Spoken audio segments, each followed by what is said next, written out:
പ്രവാസി സംഘത്തിന്റെ പ്രതിനിധിയായി സജീവ് നമുക്കൊപ്പം ചേരുകയാണ്. സജീവ്, ഏറെ സന്തോഷകരമായ ഒരു വാർത്തയിലൂടെയാണ് നമ്മൾ കടന്നു പോകുന്നത് എന്നുള്ളതാണ്. നിമിഷപ്രിയയുടെ വധശിക്ഷ റദ്ദാക്കി എന്നുള്ള കാര്യങ്ങൾ സ്ഥിരീകരിച്ചിരിക്കുകയാണ് എന്നുള്ള ഏറെ ആശ്വാസകരമായിട്ടുള്ള വിവരമാണ് ഇപ്പോൾ ലഭിക്കുന്നത്. ഇക്കാര്യത്തിൽ താങ്കൾക്ക് ലഭിക്കുന്ന വിവരം എന്തെല്ലാമാണ്?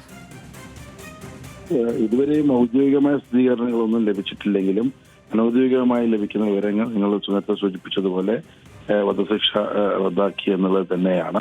എന്നാൽ ചർച്ചകൾ വീണ്ടും തുടരുകയാണ്. ഇതിൽ നമ്മുടെ നിങ്ങൾ സൂചിപ്പിച്ചതുപോലെ കാന്തപുരം ബുക്കർ മുസല്ലാരുടെ യമനിലെ ബന്ധങ്ങളും അതുപോലെ തന്നെ കേന്ദ്ര സർക്കാരിന്റെ ചില നയതന്ത്ര ഇടപെടലുകളും, ഇത് ഇറാൻ വഴിയുള്ള ചില നയതന്ത്ര ഇടപെടലും ഇതിന് കാരണമായിട്ടുണ്ട് എന്നാണ് മനസ്സിലാക്കുന്നത്. അതിന്റെ വിവരങ്ങൾ പൂർണ്ണമായിട്ട് ഇപ്പം പറയുന്നതിന് ബുദ്ധിമുട്ടുണ്ട്. എന്നിരുന്നാലും വളരെ പ്രതീക്ഷയോടുകൂടി നിൽക്കുകയാണ്. വളരെ നല്ല വാർത്ത ഈ വരും ദിവസങ്ങളിൽ നമുക്ക് ലഭിക്കുമെന്ന് തന്നെ കരുതാം. ഏതായാലും വധശിക്ഷയിൽ നിന്ന് മോചിതമായിട്ടുണ്ട് എന്നുള്ളത് തന്നെയാണ് നമുക്ക് കിട്ടുന്ന അനൗദ്യോഗിക വിവരം.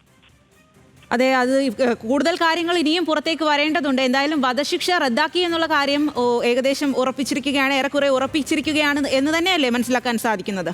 അതെ, തീർച്ചയായിട്ടും എന്നുള്ളതാണ് അനൗദ്യോഗിക വിവരം. ഔദ്യോഗികമായ സ്ഥിരീകരണമൊന്നും ഇതുവരെയും ലഭിച്ചിട്ടില്ല. അതുപോലെ തന്നെ ഇപ്പോൾ ഈ യമൻ അടക്കമുള്ള രാജ്യങ്ങൾ നമുക്കറിയാം വലിയ തരത്തിൽ നിയമങ്ങൾ സംരക്ഷിതമായിട്ടുള്ള സുരക്ഷിതമായിട്ടുള്ള രാജ്യമാണ്.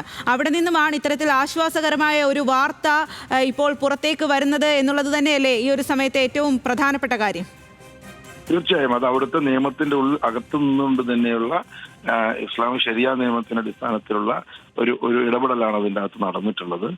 ദിയ പണം നൽകി മോചിതമാവുക എന്നുള്ള ആ ഒരു ദൗത്യത്തിലേക്ക് നമ്മളിപ്പോൾ ഏറെക്കുറെ അടുത്തിരിക്കുകയാണ്. ശരി, വളരെയധികം നന്ദി സജീവ്. ഈ ഒരു സമയത്ത് പ്രതികരിച്ചതിന്. എന്തായാലും വധശിക്ഷ റദ്ദാക്കിയിരിക്കുന്നു എന്നുള്ള കാര്യത്തിൽ ഏറെക്കുറെ ഉറപ്പായിരിക്കുന്നു എന്നുള്ളതാണ്. ആ വാർത്ത തന്നെയാണ് ഇപ്പോൾ പുറത്തേക്ക് വരുന്നത്.